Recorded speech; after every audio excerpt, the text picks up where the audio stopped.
All right. Well, we have John Crenson today, the CEO of Operation Stand Down. I think we'll get to the full introduction in just a couple of minutes. John, how you doing today? Doing very well this morning, Vice Mayor. How are you? I'm fine, thank you. It's nice and cool outside. Looks like it may rain some more. I think that's what's projected for the day. If it does, then I may just stay inside and read and catch up on stuff that we probably need to do. Otherwise, I'll be outside in the yard doing something, I guess. So we were talking before. You're originally from Nashville. That's right. I sure am. A Nashville native all my life. So. And you went to Father Ryan High School. Father Ryan High School on the old Elliston Place campus. So that's right. I remember. So what was that like over there going to school, kind of in an urban setting? Because I know where Father Ryan is now, but yeah. That's different, I'm sure. Where did y'all play football games? A lot of different places. You know, we played for many, many years at the old West End High School. And then by the time I got to Ryan, we were playing at Greer Stadium. And then we spent 1 year, I believe, over at Vanderbilt, and I think back to Greer and then back to Vanderbilt. So, how did they get Greer Stadium correct to play a football game? You know, they angled it. The football field went the lengthwise of the first baseline. So those bleachers over on the right fielder side is where everybody sat. So interesting. Did you play? Did you play No, football? I did not. I was not a high school athlete. I did a little bit of track and cross country because people who weren't athletes can run a little bit, so we would do that. So. Well, I went to a high school without a football team. Where'd you go? I went to university school, but in Johnson City. Oh, gotcha. Public school, but it was connected to East Tennessee State University, but they had no football team, so we didn't have to worry about a football field. But we did have a basketball team and baseball team. But a very small school. Yeah. But we tried to be competitive most of the time, and it was I'm sure you were. a really good academic school. All right, so it's about 3 minutes after 10, so we'll start. So welcome, John Crenson, the CEO of Operation Stand Down. So we're really, really pleased that you're here. I know that Councilmember John Rutherford is on the call. He strongly recommended that we have you on at some point, so thanks for being here. I will tell you that John Rutherford is the newly named chair of the Council Personnel Committee. So congratulations to John. The chairs were announced yesterday. Historically on the council, the chairs are appointed only for 1 year. That's the way it was always done until the last term when David Briley was vice mayor and went to a 2-year term. I like the 1 year terms better because it allows more people to have a chance to chair committees. So anyway, John Rutherford is the new chair of the Personnel Committee for the council. Well, congrats to John. A couple of other things to tell everybody before we get into just talking to John. The COVID numbers for today, 25,144, increase in 188 cases from yesterday, 226 deaths. That's an increase in 1 from yesterday. They added some numbers to look at. New cases per 100,000 people in this area, 22.1. The 7-day percent for positive tests out of COVID-19, when you're taking tests, what's the positivity rate? It's 11%, and we're at 16% for ICU beds. So anyway, I hope that helps everybody, at least with kind of understanding where we are. I know the mayor still working on, we're still, I believe, in a limited phase 2. I know he's trying to figure out ways to open up some of the bars downtown, which has already happened. And they're still watching everything very, very closely. So anyway, let's hope that everything stays more positive, not in terms of testing, but in a positive format as we go forward. And hopefully everybody wear a mask and stay safe and keep social distancing, because that's what's helping to drive those numbers down. All right. So John, tell me, okay, so we were talking about you going to Father Ryan. So you're originally from Nashville. A little bit more. Tell me a little bit more, and for the people who are watching, a little bit more about yourself. Yeah, sure. So I've been married for nearly 28 years, 2 children, have a daughter that's at Belmont. a son who is of working age and is getting started in his adult life doing that. So, and both my parents are still with us, so we're very grateful for that. So, on the career side, I did 30 years in the Tennessee Army National Guard, with 5 of those years of active service. So on the civilian side, I had a career in Nashville, mostly in industry and the chemical business. Also worked a lot in professional services, doing consulting work. And now my stint in the nonprofit space. But had tours in Iraq and Afghanistan. Also some tours domestically with response operations for Hurricane Katrina and Gustav, and spent a few weeks also on the southwest border when the National Guard was doing, early entry identification teams. In fact, we were some of the first units to do that when that got started about '05, I think actually '06, '07, about that time frame. Tell people a little bit about, because my son-in-law spent 2 stays over in Afghanistan. What is that you did it in Iraq and Afghanistan? What did you do over there? What did you see when you were over there? Yeah, sure. So my tour in Afghanistan, I was an intelligence officer on a specialty liaison team, and we were embedded with NATO forces operating in Kabul. So I was in the city. I didn't venture out into the rural parts of Afghanistan. But one of the things I did make a point to do as an intel officer was get out as often as I could. So I went back and forth between Kabul and Bagram Air Base, which was another large headquarters for U.S. forces over there. And that kind of gave me a chance to kind of get a little bit of the lay of the land. As an intel officer, I think you need to get out as often as you can. It's one thing to read about stuff. It's another thing to be out there. I think that really helps your analysis and that sort of thing. But I tell you, it was, I was there in '03, '04 in Kabul. In fact, I was there for the second anniversary of 9/11. In Kabul, which was a pretty tough time to be in Kabul. But it was poor. I haven't seen, I haven't been there in nearly 20 years, which is, which I'm grateful for. But but it's just a tough environment. And I don't know how Afghans have done it all these years. And of course, by the time we got there, they had already been through 20 or 30 years of this type of life, going back to the Soviet invasion in '79 or so. Iraq, a little bit more sophisticated than Afghanistan, but not by a whole lot. I ended up there in 2010. In Iraq, I served as a combined arms battalion commander with 1,150 troops doing convoy security and base force protection operations. So while I was there, our fight was the IED fight. And so that was the biggest threat that we encountered. And we were there as we were starting to transition from U.S. control to Iraqi control. And so that was a real interesting time. We had to balance, on the one hand, having an aggressive posture and being ready to protect these convoys, but on the other hand, ceding more and more authority, and then also just being less obtrusive to the Iraqi population. And that was hard for soldiers to know how that responds. You talk about being watched all the time, in society writ large today, and especially in the type of office you hold, in politics. Well, it was the same kind of thing over there. One little mistake or misjudgment or something said the wrong way could literally light a fuse. So yeah.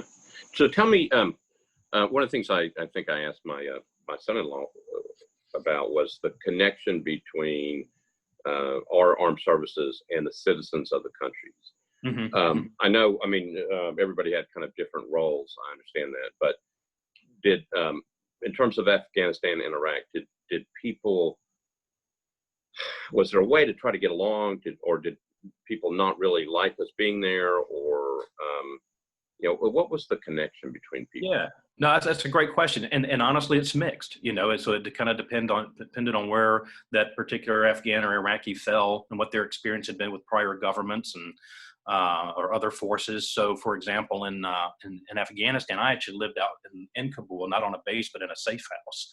And our safe house was operated by Afghan locals, and we were protected by Afghan locals. So our outer perimeter defense were Afghans. And that could be, so when we first arrived, they're like, whoa, wait a minute, so who are they going to let in and out of here, but we quickly, they quickly gained our trust. But I had a very poignant conversation with a young man. His name was Haroon. We called him Harry. And Harry was a young man, kind of entrepreneurial, and he was responsible for everything there. And so, our units would rotate in and out of there. Harry and his team, they were the constants. So 30 days in, I asked Harry, I said, hey, what do you really think about all of us being here? And you never know what they're going to really say. And so he went through, the positive stuff. But then he said, and keep in mind, this was in 2003. And he said, he goes, my question to you is, how long are you going to be here? Because when you leave, we're still here. And our association with you can mean our lives. And man, I tell you what, that hit home. I mean, I looked in the mirror in my little hooch, where I was living, and I mean, I took a long, cold stare, at myself and all of that. So Harry supported us there, and they were taking risks. In Iraq, I had a chance to work with a council of sheiks, and so we were having conversations as we were ceding more and more control back to Iraqi society. We had this big initiative called Share the Road. So our mission was convoy security. So we're on these roads all the time. And as you can imagine, it's very obtrusive to the local traffic. And, and previously, our posture had been very aggressive, to make sure these convoys were protected. So we were trying to be less and less aggressive, while at the same time still being protective of the convoys. And so there are all the times issues about, well, this convoy, cut off, these locals, or this type of behavior was not productive. And so, working with with those sheiks, trying to negotiate what made sense. But what was interesting was the sheiks were saying, look, we're trying to help you. We know why you're here. We've seen what you've done for the Muslim community in Bosnia and other places before you even came here. So let us help you, by giving you the information you need on how your behavior impacts, the local community, and listen to us, and take our advice, because it's going to protect you and your convoys in the long run. So it was a cooperative experience that I had with them. So let me ask you one other question before we leave that, and then we'll get into Operation Stand Down, because I just think it's really interesting, and the work is important, but the connections to people are so important. Yeah. So after having done that, what is, are there ways, particularly in, this country is in such a kind of a divisive mood, but, in the long range, we want to be friends with as many people as we can. Yeah. So what was your takeaway after looking back? Do you have any ideas about better ways that we can reach out? So we have 9 sister cities in Nashville, but I don't think we have anything, I'm not sure if Afghanistan, what their connections are, or if, but the relationships between sister cities in Nashville and other places are pretty strong. And they make you feel better that there are people that like us and that we like them in different parts of the world. What's your takeaway with Iraq and Afghanistan? Are there ways to improve relationships? Yeah, I think so. Right now, I think particularly with Afghanistan, it's still kind of tumultuous, but I like the sister cities concept. I'm familiar with it. I think that's a great outreach. I think that's been going on since the 50s or something like that. And Eisenhower did that with the U.S. and Europe to try to build back, those kinds of relationships. And I think, at some point, hopefully Iraq and Afghanistan will have some stability where we can do things like that. And I think those exchanges of delegations and of community levels going back and forth, are really very, very helpful. You can't get a tremendous number of people involved, but the stories they bring back to their communities, hopefully, is where you'll truly leverage that relationship. But I think exchanges between countries at the human level, whether it's arts, education, or other things like that, is what really builds those bridges. And I think exchange student programs, I don't know that those environments are safe yet or not, but I was an exchange student when I was in high school, and I spent a full year in Finland in 1980 and 81. I had a chance to go visit over in the Soviet Russia right after they went into Afghanistan, and making those connections with Finns and other West Europeans was invaluable to me. And I think, so I'd love to see exchange programs like that with students when the time is right, and have Iraqi students come and be at Father Ryan High School and University School, up there by East Tennessee State University, and start at those levels. So, well, I'm looking at Sarah Lingo, who helps us with these calls, is head of Sister Cities, and she said that a city in Iraq has reached out to us about having a sister city connection. Wow. So Wow. that's a good thing. We'll see if that works. So Well, Sarah, I'd like to know more about that as that develops. So could have well, been a city that I visited. so part of the benefit of these calls is sometimes we kind of link people up, and as we were talking Yes. before, because we'll get into it, particularly with veterans, is sharing their stories, and we need to know their stories. It's very important. All Absolutely. right, so tell me about Operation Stand Down. Just give me 5-10 minute the spiel about what it is, how it started, and what it does now. Sure, sure. And of course, we're very proud of Operation Stand Down, and we think it's a gem in Nashville that not a lot of folks have known about for a long time. And we've been working the last several years to raise community awareness. But we started, Vice Mayor, back in 1993 with a very specific mission that came out of a movement in San Diego, where that started in 1988. And basically, what was going on was different groups, primarily associated with the VA, were looking to bring resources and make those resources more and more available to veterans who are homeless. And as I'm sure you recall, through the 70s and the 80s, homelessness in the U.S. it just grew. And I went to school in an urban environment in college and in high school, and I remember seeing that on the streets and even the evolution of that. So there were veterans who said, you know what, veterans are overrepresented as a percentage of the population of homeless folks, and we need to do something about that. So these events called stand down events began taking place. And basically these were 3-day events where the VA and a lot of other agencies and businesses would bring resources to bear in like a little tent city. And veterans would be able to check in and they could spend the night there. They would set up food kitchens, restaurants would donate food, entertainers would come in, and so veterans could just kind of relax and play cards or listen to music. And actually sometimes that was the best service that was provided to these homeless veterans. It's just human connection, and human respect and dignity, being treated like anybody else. And the term stand down comes from World War I, where, as you may recall from history, the big tactic over there was trench warfare. So soldiers would be in these trenches, for days and weeks at a time, and they're getting shelled, every night. And, so you never know if you're going to wake up the next day. You're not eating, you're not getting a lot of treatment that you need, maybe health-wise. And so you would have a stand down where you would go back to the rear, not for like rest and recreation. This was kind of a step in between that, basically just a step where you could breathe and not worried about getting hit with a shell that night.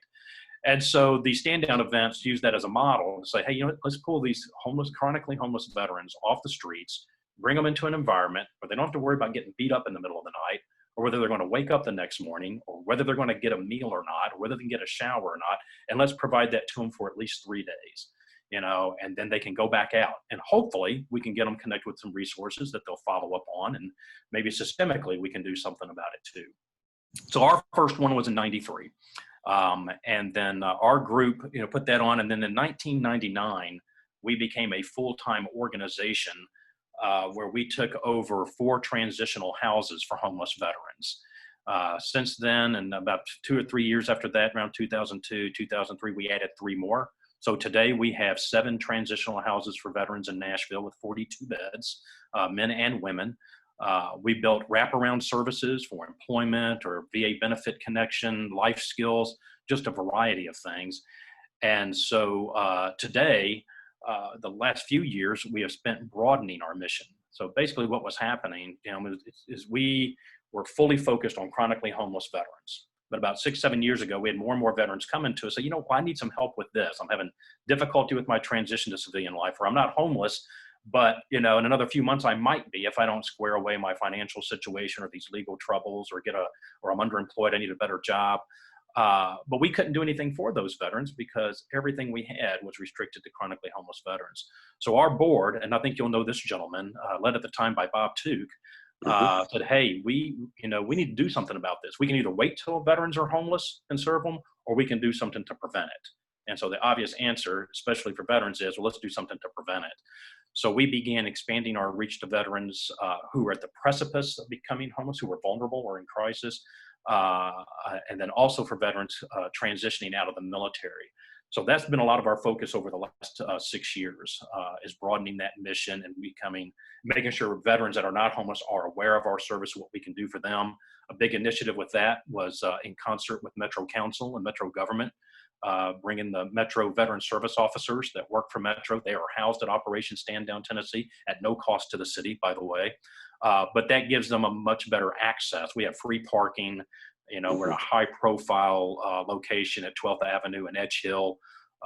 We have a beautiful new renovated service center that was built out of community, you know, from funds from the community. The community got behind that. So we're easily accessible. So we're still going through some of that transformation, but in a nutshell, that is who we are and what we do. So. No, that's great. So tell me, how do veterans find you? I mean, is it through word of mouth? You know, do people know you in the community? I know you, but I mean, do people know to send folks who are, you know, need your type of service to you? How does word get out? So for homeless veterans, that was very simple. You know, there was pipelines, the room in the inn, the mission, Greyhound bus, the public library, all that. So getting the homeless veterans to us is typically not too difficult, but it's word of mouth. It's also, we've been doing a lot more community events, certainly for fundraising, but also otherwise, just to get veterans engaged. We've done networking events for veterans. We do a lot of social media. We really started getting very, very active in social media about 2 or 3 years ago. So we try to participate in as many events as we can to be visible in the community and to get that word out there. But the good thing about the veteran community is it's fairly tight-knit, and when word spreads pretty quickly. But when I go out and talk to groups, whether it's Rotary groups or a church group or any sort of group, you know, the first thing I tell folks is, look, the most important thing you can do, and certainly we want your dollars, you know, and your time, but the most important thing you can do is make sure veterans are aware that we exist and that we have something to offer for all veterans. And we're not a, you know, one size fits all. We try to do everything ourselves. We see our sweet spot as we're a connector, you know. So yes, we do provide some direct services, but if we don't do it, we know who does. And if we know who does, we don't try to do it if they're already doing it and doing it well. So we're like a concierge, you know, and so that way, because there's so much stuff out there, veterans easily get confused and just say, you know what, I'm getting, you know, this is a dead end, that's a dead end. I just don't know where to start. So if you don't know where to start, you know, you can start with us and we get you pointed in the right direction. Okay, so for the people on the call who deal with individuals, and we all do, but if they're in social services agencies, or if they work with people and a veteran, they realize that they've got a veteran with any type of particular issue, okay to send them your way, and what you'll do is try to help sort them out and figure out where send them down to 12th Avenue, send them to our Facebook page. We do a lot of engagement with veterans through Messenger and Facebook posts. Many times veteran will reach out and say, hey, I'm dealing with this, or I've got a question about that. And then we have a team of veterans that respond to those requests. So we get more and more connected through Facebook and Messenger and all those other social media channels all the time. So yeah, Facebook, through our website, osdtn.org, or coming to our service center location. Free parking. Yeah. Okay. All right. Well, so let me ask you a couple of different things about services and what you would tell people to deal with. PTSD, addiction problems, individuals that come your way with that. What can you tell us about that type of service? Yeah, absolutely. So one of the first things we'll do, whatever that issue will be, is check and see, hey, you know, are you already connected with the VA? And many times the veteran is not. So we will begin to help facilitate that connection and make sure that folks are getting engaged with the VA health system, getting engaged with their VA benefits. So that's one of the first steps we do. Then, depending on what the other situation is, we reach out to our community partners. You know, in the past, we've had mental health services provided not by us, but on site. That has gone away for a little bit, but we are actually looking at sometime this year. We're working very actively with an organization to bring some of those therapists and counselors where they can operate like the Davidson County VSOs, basically a space to come and connect. So hopefully we'll have an announcement about that in the next few months or so. But we get them connected to other organizations. There's a fantastic nonprofit in the veteran space called Creative Vets, and they work with veterans who are dealing with PTSD through the arts. And in fact, they have space in our building. And we have 26,000 square feet at 12th Avenue and Edge Hill. And so Creative Vets has just come on board, and they're utilizing 3,000 square feet.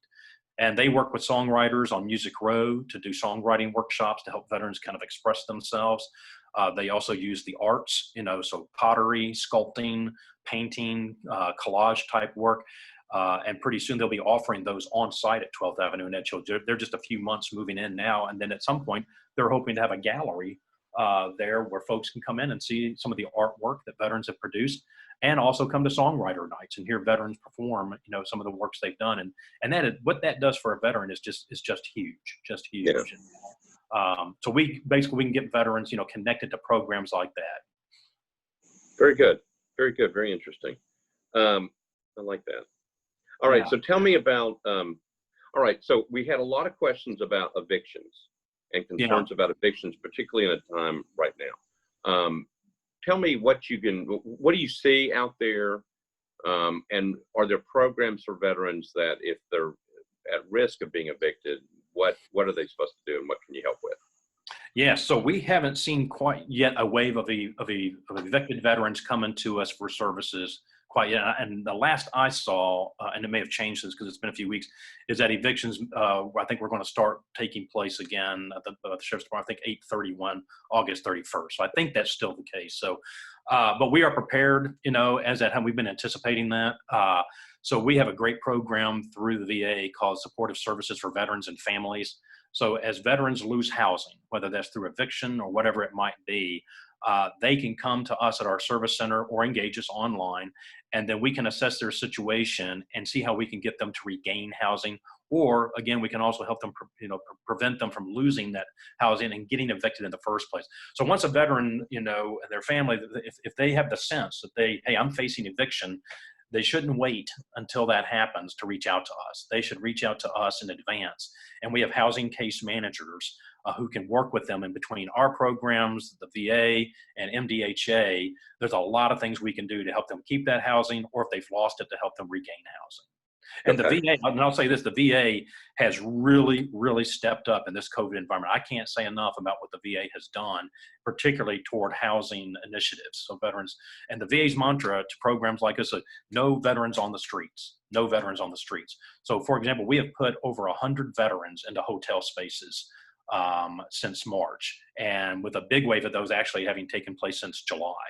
So if there's a veteran who needs that temporary place to stay, we can get them in a hotel. But what we ask for that veteran, we get you in a hotel, then we need to start working from day one on a permanent housing solution for you. Don't come and just, have a staycation, with these hotels. Come and let's use that as an opportunity to start working a plan, and we can be your battle buddy and help walk them through that. All right. So go back for a minute. I was just going to suggest something when I was thinking about your arts program. So back in the day when they had the art crawls downtown. And yeah. I think they had them in Waverly, Belmont. They had them in different places. I remember one night we went, and the contributor had gotten space in the downtown Presbyterian Church, and you could go down and buy prints. Yeah. Do you see yourself? I mean, could if you get artwork together, doing the same type of thing, particularly connected with an art crawl? Yes, and in fact, the leadership at Creative Vets, Richard Casper is the director and the co-founder of Creative Vets, and that is exactly what they want to be part of. They've talked about art crawls. We're looking also at doing some murals, on the outside of our facility at Stand Down, to make those kind of a destination for people will come, just like they do the Angel's Wings in the Gulch, We want something like that at our place eventually, so we can draw attention and then get people connected that way, and then be part of whatever kind of art crawl makes sense to do. Get involved with some of the other art programs. Get some of those folks involved with some of these murals as well. So we think there's a lot of opportunities with that. So yeah, any ideas, connections along those ways, Vice Mayor, we would love that. Okay, all right. Let me ask. We got some questions about Section 8 housing. Yes. What can you tell us about that? Helping Vets, what another program that's available is? Yes, indeed. So in fact, there's a part of Section 8 housing that is focused toward vets, and it's called HUD-VASH. So HUD, Housing Urban Development, and VASH is VA supported housing. So the way this works is that a VA comes through a program such as Operation Stand Down. We play an active role in this. So a veteran can come to us and we can determine, are they eligible? Are they truly a veteran? Are they eligible for VA benefits? Then once that has been determined that they're eligible, then they get turned over to a case manager that then assesses their true housing need. and if they're eligible for vouchers from HUD. And then once they are, then a team wraps around that veteran, and then we start working on a housing solution for them. And of course, as you know, we've got vouchers, but what we don't have as much of are places for them to go. But a great thing that's about to come online in a matter of weeks is Curb Victory Hall, which is an apartment building built on our campus at 12th Avenue and Edge Hill. It will open in a few days. There's 39 units there, and those will be available for Section 8 for HUD-VASH vouchers. In fact, the majority of the units will be able to take those vouchers. And so we're going to see 30 plus, up to 40 veterans now have capacity available for housing, and that should put a big dent, particularly in the veteran homeless number on the by name list. So we're super excited about that. That was a brainchild of Tony Giratana came to us with this idea. Jim Harbison at MDHA, very, very much involved in that. In fact, he was the one who directed Tony to us, and our board very, very involved. We vetted the whole situation. Does this make sense? And it does. And it's been a couple of years in the making, but we are super excited. And I love it. It's a great example of a public-private partnership and at all levels. So you've got a developer, you've got MDHA, you got a nonprofit operation, Stand Down Tennessee. You got an individual philanthropist, Mike Kerr, for whom it's named after. But then you also had THDA involved in this. You had the VA involved in this. And then we had not only MDHA, but Metro and the Homeless Impact Division involved in this. So, every layer, vertical and horizontal. And it's one of the things I'm most proud of over the last several years to be, our small part in that. I just think this is a model, especially, as you talk about all the divisions and the polarizations, and, it's so hard, it seems, for us to come together for things. And this was a very diverse community that came together for this project. And we're just super excited. All right. So I'm very pleased and proud that you all are doing that and it's coming together. When is it opening? And people can go by and see it. It's absolutely. It's beautiful too. Yeah, it's very beautiful. And so we haven't got the exact date. We keep waiting on things like, permits and water department come out and all that kind of thing, and NES to do their electrical thing. But I think we're within weeks. And I believe they have most of the apartments already leased up. That we've MDHA is managing the housing part of that, and so there's been an MDHA portal that veterans could apply through, and they've been able to apply through us and through the VA to get access to all that. So I think they're pretty close. So I think we're within weeks of seeing our residents come in. So that's amazing. So congratulations. If you run into problems with permitting and stuff, contact Councilmember Rutherford. Okay, I'm sure he'll be happy with that. So a couple of questions. One is, so there are other Operation Stand Downs across the country. Is that right? Well, yeah, and it's but people have to remember that the Operation Stand Down started really as a movement or a 3-day event. Right. And so those still go on in about 200 different communities across the nation. They've changed quite a bit because things have changed in the last 20 years or since 1988 when those first came online. We are unique among about maybe 16, it's much less than 24 organizations that have service centers that operate, 5 days a week all year, and have with a variety of services day in and day out. There's less than 24 of us, and we're not affiliated formally. Some of us are part of organizations like the National Council for Homeless Veterans. We happen to name ourselves after the event, back in 1999. A lot of other ones have a totally, totally different names. And maybe, there's Minnesota, I forget exactly what they're called, but but they're called MACV, and that was a term from Vietnam. And so that acronym, now describes whatever their name is. But we do stay in touch. We share a lot of best practices and things like that, but we are unique. We operate 2 of only 16 veteran approved service centers in the country. The one in Nashville and one in Clarksville. So we are quite unique. And as veterans are looking where to make their home in the country, especially as they're transitioning out of the military, looking for a community that has a place like we have in Nashville should be high on their list, because it's like, every installation or post or base in the military has a welcome center. We really see Operation Stand Down Tennessee as a welcome center, even for new veterans, coming to Nashville, and it's a good place to get connected and get their start.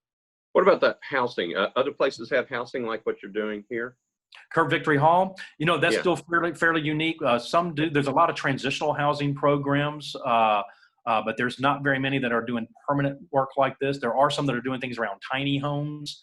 So there's a group that does a lot that has a little division or a subdivision of tiny homes for veterans. But even that one is still more toward transition. You go and you stay there until you get on your feet to find permanent housing. So Curve Victory Hall truly is a unique approach to permanent veteran housing. The folks that live at Curve Victory Hall, that's their permanent residence. That is not a transitional housing program. We have that, but veterans who come through our transitional housing program, Curve Victory Hall actually is one of the destinations that they can be channeled to for their permanent housing. And there are some units there that are not subsidized, and you don't even have to be a veteran to live there. So yeah, okay.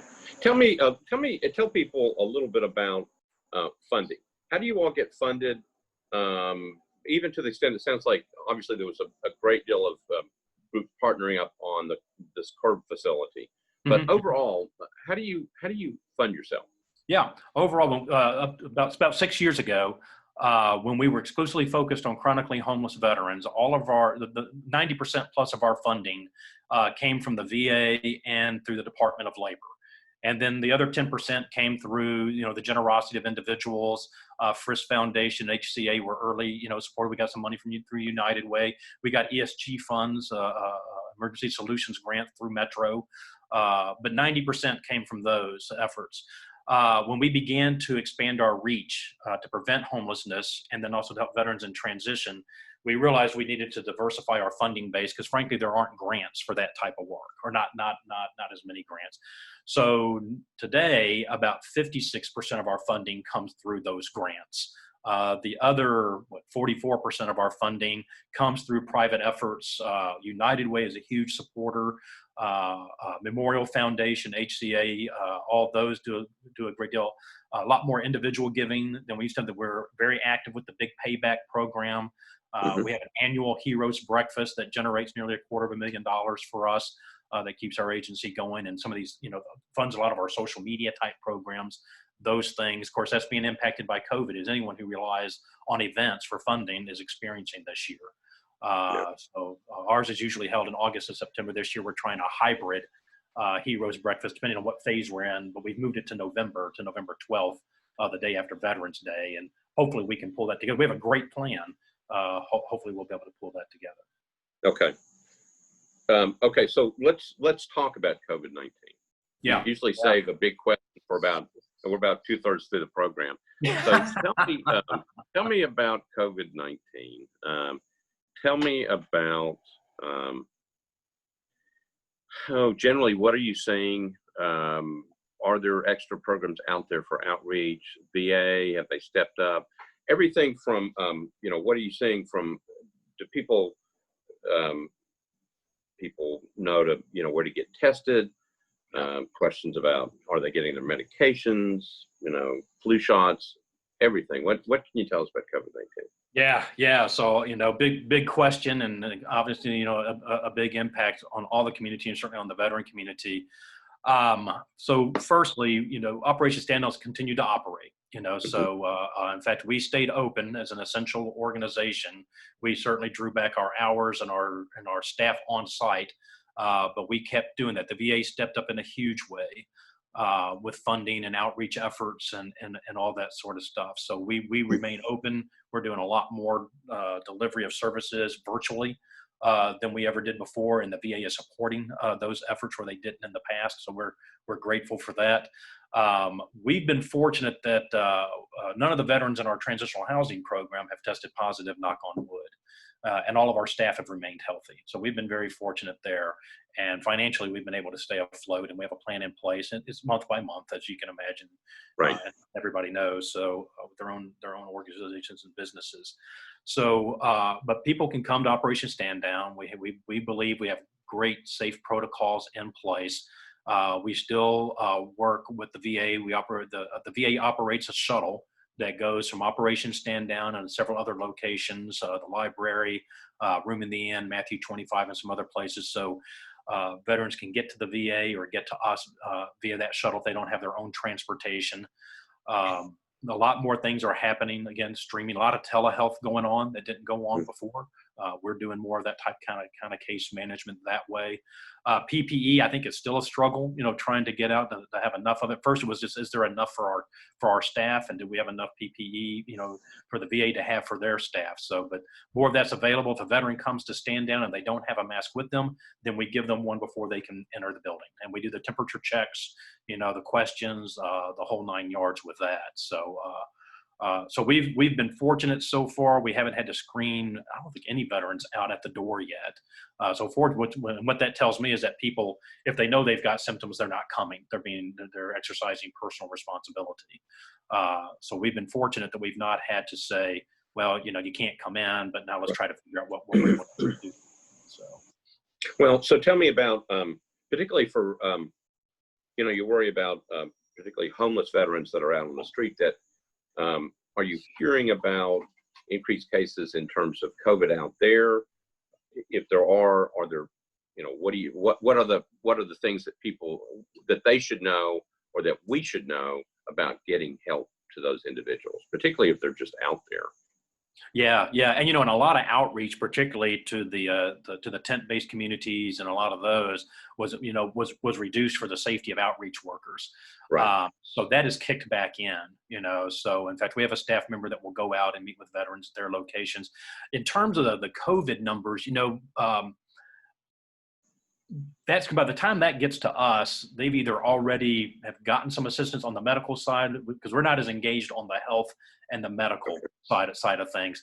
But what we are able to do, if they need quarantine, we have some hotel partners that will take veterans who have a positive test, and give them the chance to isolate and quarantine in a hotel room for those. So we are a resource for that. But we have not had, most of the folks that we've put in hotels, it's not because they have COVID, it's because they don't have housing. And right. But we have not seen an influx in terms of, based on our channel of services, of veterans coming with. In fact, we've been quite surprised. I mean, I was expecting back mid-March that our transitional housing population would get, nearly wiped out with COVID positive tests, and that, veterans coming to our doors would be the same way. But we have just not seen veterans with COVID coming in for services, or having difficulty getting access to service, because by the time they get to us, they've already been through some of that process. Okay. What about, you mentioned PPE? People having, initially everybody was having trouble getting it. Are you well stocked at this point, or are you still having trouble with it? And do veterans know that if they really do need something, they have a place to go to? Yes. So so now we have definitely enough PPE and some resources for that to keep our team protected, and then also for any veteran that comes for a visit with us, if they don't already have a mask, then we can provide them one, and we're confident in our supply channels, for that, now that would continue to be the case. I don't know that we could take a horde of people coming specifically, hey, I don't have a mask, I'm coming to get a mask. That might test our supply, but any veteran coming to visit, we definitely can give them the proper PPE. Okay, and you talked about the connection with the VA hospital, and it sounds like you have a very strong connection with them. But particularly during a time like this, VA stepping up. I mean, what do you see from your standpoint, looking at a VA hospital, about dealing during a pandemic? As many times as we talk about, ICU bed capacity and what's happening on the rest of the level, I'm not sure if we talk a lot about what's going on at the VA hospital. What do you know, and what can you tell us about that? Yeah. In fact, just met with the director of the VA hospital, Jennifer Vedra-Barron, who is terrific. I can't say, and she's been here in this community about 3 years, and she has really done a terrific job over there. And so so they've struggled through, how do they keep their staff safe? How do they make sure when people come in the waiting room that they may not be infecting others? All those sorts of things. And after getting through the first few months of trying to figure it all out, they are now starting to hit a rhythm with their safety protocols and those things. And certainly, they have had veterans come in with some severe symptoms and diagnoses, and they're doing their best to work with them. One of the things I'm really excited about that the health side of the VA is doing is they've created a role of a VA health navigator. And so we are receiving funding. It's not official yet. It hasn't been finalized, but we have 99% confidence it's getting ready to happen, where we will have a VA Health Navigator on our staff. So typically what we have done in the past, if a veteran comes in, we help with home, with housing, jobs, and benefits. And we would send them to the VA and say, okay, you need to go to the hospital, and there you can get enrolled in the health system. And that was about all we could really do on that. Well, with this Health Navigator that we will have on the team, this person will be able to make sure not only they're getting help with housing and employment benefits and all that, but this person housed at stand down will be able to make sure, okay, let's make sure we're navigating the healthcare system as well as we're doing it on the benefits side. And so the VA is investing in these positions, and we're super excited about that. I think we'll have that position online. I'm thinking by the end of September, definitely by October 1st. And that's going to be a huge resource on the health side. So basically, to the question of the veteran could come in and says, I'm having struggles with the VA hospital. I don't know where to go, what to do. How do I do this? This person will be able to open those doors. So, and that's really important to know. So that leads to a couple of questions, particularly from what a lot of people, particularly on this call, do or run into, and that is running into a situation where you find out that you're like in just in a regular day job situation. Somebody's calling in and they're a veteran and they're not sure, they're confused about the system, and somehow they end up with me, and I'm going like, okay, so you're a veteran. So typically we would send people to the Department of Veteran Services with the state of Tennessee. But in terms of particularly this healthcare navigator, which is very interesting, I think is a really, really great idea. How do they, how far does your outreach go? I mean, do you just deal with people in Davidson County, or does it really matter? I mean, if somebody comes in and needs help and they're in another county, what do you do? Yeah. So we have two service centers, physical locations, the one in Nashville at 12th Avenue in Edge Hill. We also have one in Clarksville that's been operating since January, February of 2015. It's in downtown Clarksville on Madison Street, not far from the city square. And so we service, in terms of our direct services, basically the MSA, the Metropolitan Statistical Area. So that 10, 12, 14 county area. But if we get a call from someone in East, West Tennessee, I mean, and really with social media, we get in contact with veterans from Australia, Kabul, Afghanistan. And so if we don't, if you need a service somewhere, we can make that connection happen. So we can link you up here locally. We can link you up with similar programs in Memphis, Jackson, Johnson City, or in Iowa and Florida, so we can get you connected where you need to go. And yes, Vice Mayor, if you get calls from veterans, I don't know where to go, certainly send them to the Tennessee, Department of Veteran Services, a great organization, great partners, but you can also send them to Operation Stand Down Tennessee. We've got that. Not every city has that, and we do. Well, so I need your phone number if Yes. you don't mind giving it to everybody, because we do, but we get, I get a number of people that call. During the day, I work with older Tennesseans, and for example, we get a lot of calls from veterans or from spouses of veterans who are saying, I need some assistance. What they're really looking for is there is, or there used to be, and I'm not sure, we're still looking at it, a program where there was funding available for a veteran, particularly if they wanted to stay at home and not go to a nursing home or assisted living facility. They could actually pay a family member to take care of them. Right. That was done to the VA. And I had somebody call about that last week, and trying to figure out if there are services available. So, but they're outside of the Nashville metropolitan standard area. They're further in the west. Oh, okay. And so I think sometimes they just want to be able to talk to somebody about what the possibilities are. Yeah. And Veteran Services has been really, really helpful to us. But sometimes it's always helpful to have another agency involved as well. So is that the type of stuff you can, I don't know if the service is available, but I know that they can't get one thing, they usually need something else.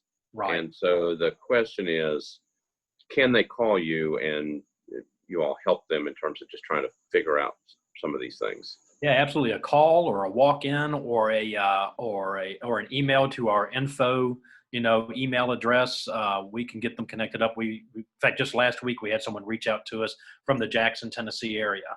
And we were able to then connect them with the service provider for that particular need out in that area. So we can definitely do that. And if they're in Wilson County or Dixon County, like some of our outer areas, then we can probably work with them more directly, because we do have programs and resources for folks that are in, the upper middle Tennessee geographic region. I got it. So, okay. So tell me what's the number to call, and are they looking for, do they look for a caseworker? If they're looking for help, who do they ask for when they call in? What's the way to get access? So the folks that answer our phones are resource specialists. So they're trained to be able to actually do that kind of an initial brief screening to figure out who they may need to talk to. So if they call in, they'll be greeted on the phone. Then they just kind of need to describe, hey, I need help with housing or employment or benefits. And then that resource specialist will get them directed in the right channel. And then the great thing too about our program is they work cross-level together. So, and like you just said, if you need one thing, you probably need two or three others. And that comes when we're able to then make sure that we pull the whole team together for that. So it's 615-248-1981. 248-1981. 615-248-1981. All right. Okay. So I'm gonna give that to everybody who works in my agency. There you go. We want them you to may have be getting some additional calls. So we want them to have it. All right. So are you open 24/7? I mean, if people call in, because that emergency situation always shows up at 5:30 on Friday afternoon. Bingo. And then you're in a panic and you got to figure out what to do. All right. So That's right. Are you all open all the time? Do you have obviously limited staff and hours, but how does that work? Yeah. So our service centers are open Monday through Friday, and Monday through Thursday, we're open from 8 to 4:30. And then on Fridays, we're open from 10 to 4:30. Now, if a veteran walks in at 4:30, we'll take, and that happens all the time. I mean, the situation you described on a Friday, that happens almost every week. So we'll work with the veteran until it's done. And a lot of times our programming, when we've been doing programming on site, which we haven't done, for several months, but when we get back to that, hopefully someday, then we typically will have programs going on until about 7 or so. So if a veteran's in need, we can take care of that. Also, our folks monitor, our social media and our email addresses, fairly regularly. So it's not uncommon if we hear from someone, if they send a message or an email at 11 p.m., it's a good chance it'll get addressed, and not a guarantee, but a good chance. But our team is very passionate about what they do, and so they pay attention to those things. But 8 to 5 or 8 to 4:30 rather is our standard operating hours. Okay. Outside of that, if you run into a situation, what's the best thing to do? Yeah, if somebody's got a crisis or something like that, then it would be to call a VA crisis line, or that type of thing. So then they could get you to a resource. And it's not unusual that we get a call from the VA after hours. So. Okay, one more question, and then because we only have a few more minutes left, and then I'll turn it. I probably have two questions for you. Okay. Obviously, lots of stuff flying around in this country about safety, and we've got lots of rallies going on and protests and interest in what the police are doing. Do you all work well with the police? Do you all have a pretty standard connection in case somebody ends up, and I guess one of the things that's been kind of put out there is about individuals who are out there who have mental health issues, who are going in and out of the jail system. They're being arrested 3 times a week, and they just keep moving in and out of the system. And so there's a big, serious issue about taking a look at that and saying, I know the sheriff is looking at it for mental health issues, but if we run into a situation where it's a veteran that's going through this, do you all work with the police to try to get them out of that cycle and get them some services that they need? We do. So in fact, that could always be a stronger relationship just in terms of awareness, so when officers know about us, then they're very good about referring veterans to us. And that's up to us to make sure that the different precincts, are very much aware that we exist and who we are, where we are, and how to get in touch with us. But we've had very good relationships with them. Same thing with the Sheriff's Department. Deputy Sheriff Chief John Ford is one of our board members. He's a Marine veteran. Of course, a lot of officers and a lot of folks in law enforcement are veterans themselves. So they have a sensitivity to that and want to make sure they get veterans in need and in crisis connected with us. Okay. But, yeah, so we want to make sure that they are aware of us, but when they are, then they know to use us.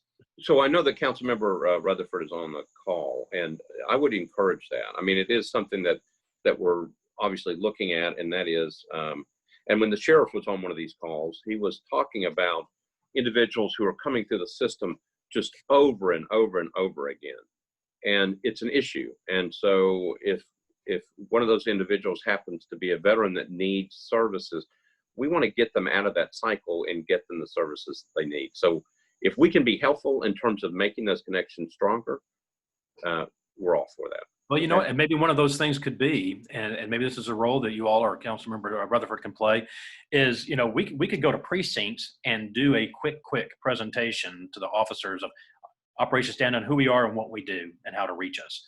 And it doesn't have to be very long. Everybody's time is precious. But I would love to see some of our team get in and have the opportunity to do some type of presentation at all the precincts so that those officers are aware of us, or certainly get the information out there in front of them. So, well, yeah. Councilmember Rutherford has got a lot of work to do. He better get busy. Got a lot of work to do starting this weekend. No, good ideas. Last question for you. Next, and this is the last one. All right. What do you see over the next couple of years for yourself, for Operation Stand Down? Give us kind of an idea of what the future looks like for you all. I think for Operation Stand Down, of course, COVID has really kind of thrown in. We had just had a 3-year strategic plan approved by our board in February. And then everything. Good timing, Yeah. So, but what I see for Operation Stand Down is we will continue to broaden our reach to veterans, in transition, also veterans that are vulnerable, but the prevention side. And I think too, what we're seeing with the veteran homeless population, particularly on the by name list, the continuum of care maintains, that number continues to trend down. And I think as we have projects like Curb Victory Hall, if we can put our hands on a homeless veteran, and if they want housing, then within 90 days and hopefully eventually within 30 days, we can get them that housing. And I think that, and that's a great opportunity for the city and Operation Stand Down and MDHA to all work together toward that goal of basically getting,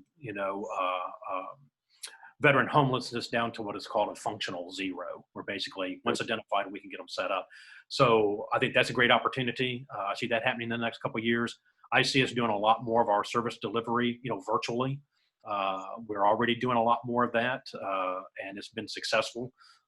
Younger generations, veterans particularly, that's how they want to connect. That's their preference. So I think as an organization, we're adapting to that and meeting that challenge. On the personal side, I'm actually about to go into semi-retirement after 5 years with Operation Stand Down Tennessee. So we're actually working through some succession there. I'll be followed by our Chief Operating Officer, Eden Murray, who's been with us 3.5 years, and she's been part of shaping our vision and executing our mission. So we will have a seamless continuity in the trajectory that we're on. And so I'm excited about how that will develop. So I think a lot of, it's a tough environment, but I think a lot of good things, a lot of positive things are still in our future for helping veterans get on their feet, or also, maximizing the great value that they have to our community and bringing that to bear, hopefully as early in their transition process to the civilian world as possible. Well, John Crenson, thank you for being a part of our this Zoom call today. It's been really, really interesting. I've learned a great deal, and I so much appreciate your work, and I wish you and Operation Stand Down all the best. So you've been great. We will be on next week with DeCosta Jenkins, who is the head of NES, Nashville Electric Service. I know people are going to have questions for him. So lots of stuff going on. But thank you everybody for watching today. John, good luck. And we'll be in touch. I've got some stuff I've got to do for you. So I'll be in touch this next week, and have a good rest of the weekend. Everybody enjoy the rest of the weekend. Everybody stay safe. All right. Thanks, John. Thank you, Vice Mayor. I've enjoyed it very much. Thanks. Signing off.